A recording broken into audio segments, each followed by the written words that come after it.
ओम श्री राधा सर्वेश्वराभ्याम नमः। आज हामी सत्सङ्गका बारेमा चर्चा गर्नेछौँ।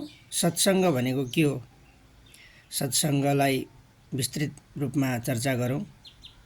सताम सङ्गः सत्सङ्गः। सताम भनेको सज्जन पुरुषहरूको सङ्ग गर्नु, उहाँको निकटमा जानु, उहाँले भनेको बाणीलाई मान्नु र त्यसलाई जीवनमा उतार्नुपर्छ, त्यसलाई भनिन्छ सत्सङ्ग। अब सताम सज्जनानाम त भनियो, तर सत् शब्द भनेको के हो? जोसँग सत् छ त्यसलाई नि सताम भनिन्छ, अथवा सत्पुरुष भनिन्छ, महापुरुष भनिन्छ, सत् महापुरुष भनिन्छ। तर सत्य भनेको के हो त? सत् भनेको भन्दा रातो वस्तुलाई रातै भनेर व्याख्या गर्ने, सेतो पदार्थलाई यो सेतो पदार्थ हो भनेर देखाउने, मार्ग निर्देशन गर्ने। कालो वस्तु छ भने त्यसलाई कालै भनेर व्याख्या गर्ने पुरुषलाई भनिन्छ सत्सङ्ग, अथवा भनिन्छ उहाँलाई सत्पुरुष। अनि जस्तै मनस्यन्यत वचस्यन्यत कर्मण्यन्यत दुरात्मनाम, भित्र एउटा बाहिर अर्को, बाणीमा एउटा भन्ने तर व्यवहारमा अर्को उतार्ने, शरीरले देखावटीपन अर्कै गर्ने तर भित्र अर्कै राख्ने, त्यसलाई भनिन्छ दुर्जन, दुष्ट।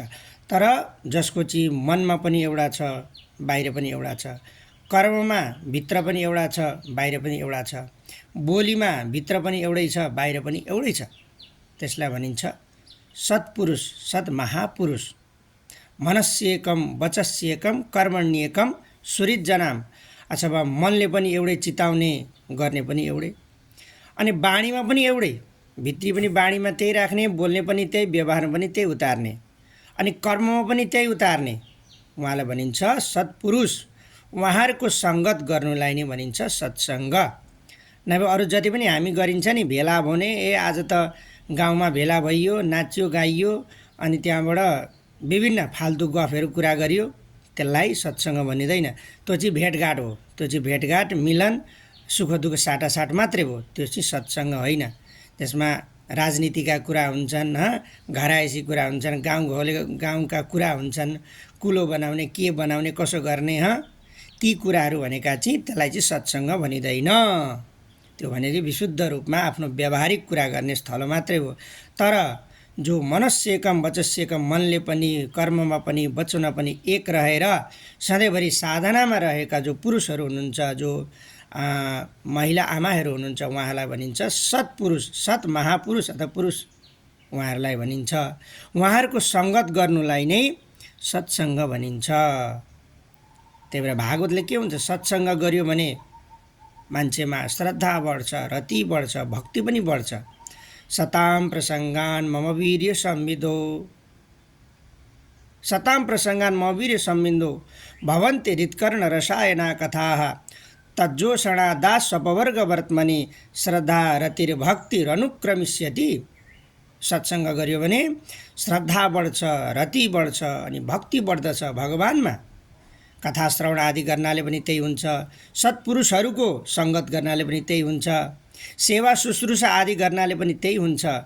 मन्दिर आदिमा जाने, झाडु लगाउने, सबैभन्दा ठुलो सेवा भनेको मन्दिरमा झाडु लगाउनु, पोछा लगाउनु। राजा हाम्रा अम्बरीशले पनि त्यही गर्दथे। त्यही भएर उनी अहिले भक्तको श्रेणीमा, उच्च श्रेणीमा छन्। भक्तहरूको गणना गर्दाखेरि उनलाई अग्रपङ्क्तिमा राखिन्छ। त्यही भएर श्रद्धा, रति र भक्ति बढाउनु छ भने हामीले के गर्नुपर्छ? सत्सङ्ग गर्नै पर्छ।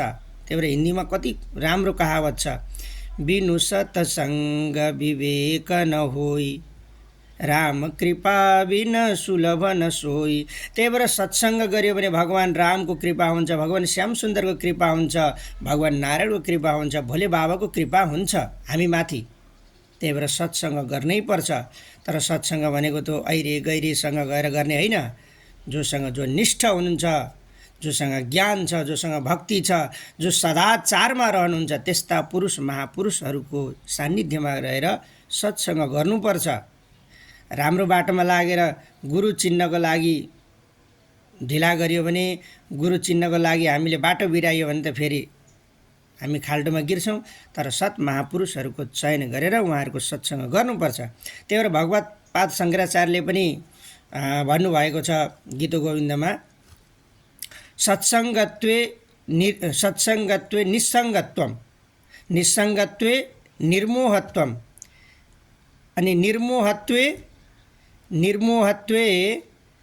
निश्चलत्वम, निश्चलत्वे तत्त्वप्राप्ति।